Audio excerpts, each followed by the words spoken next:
Good day everyone, I am Ricardo Waling, third year DPE student, section A. Today I will answering the 5 questions for midterm examination. First question is, why theory is important in the application of the study of motor skills? Theory is important in application of the study of motor skills because it essentially allow the development of the new motor skill.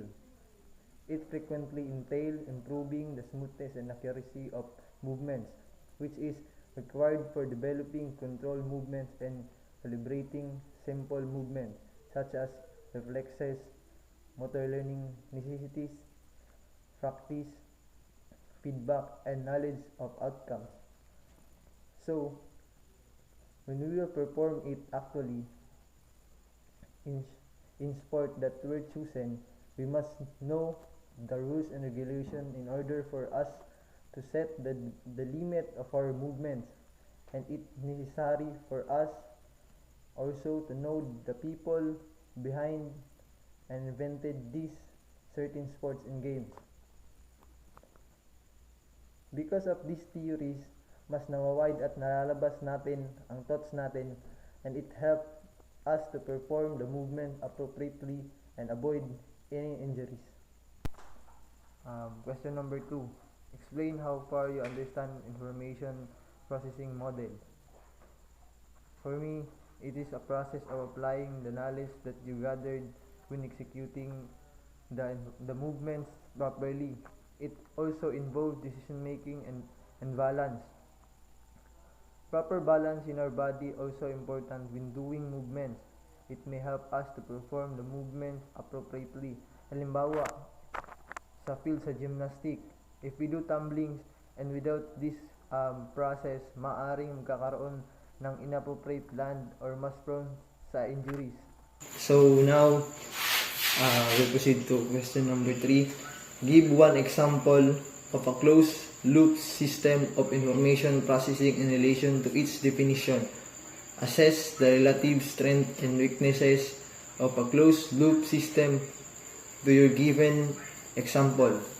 So, a closed loop control system is a type of control system in which the controlling action shows dependency on the generated output of the system. In simple words, in this system, the output of the system controls the input applied to the system. Example for that is running.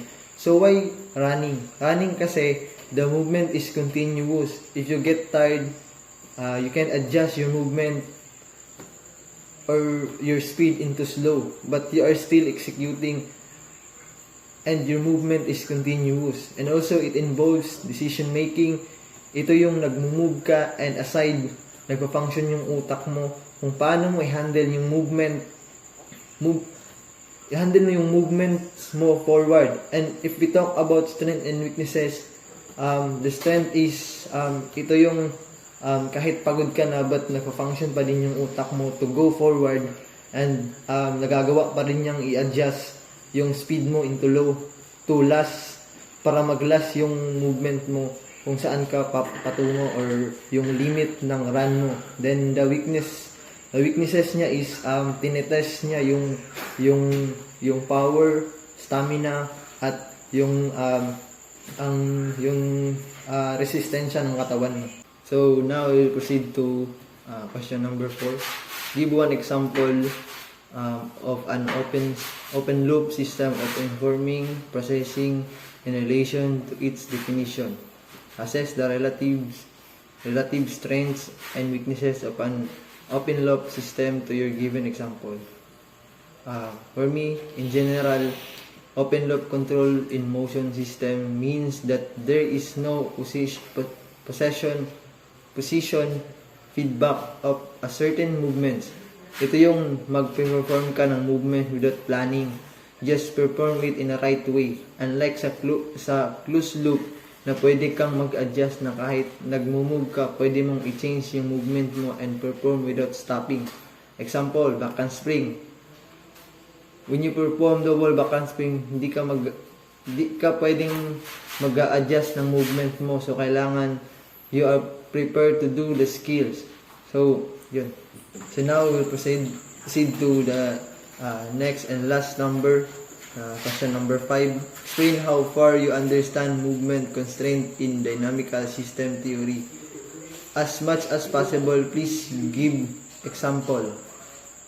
For me, movement constraint in dynamical system theory, it is an interpretation of variability and movement system signals a need to reevaluate the ubiquitous influence of the traditional medical model in interpreting motor behavior and performance constrained by disease or injury to the movement system.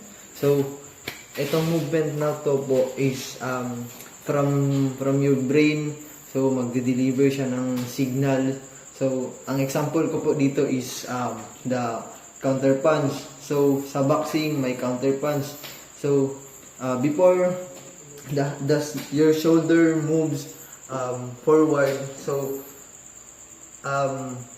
first, ang message niya is from brain, and then magde-deliver yung signal niya to shoulder, then from shoulder going to bicep, then from bicep to elbow, and elbow from wrist, then wrist from fingers. So doon na nagkakaroon ng movement from the brain.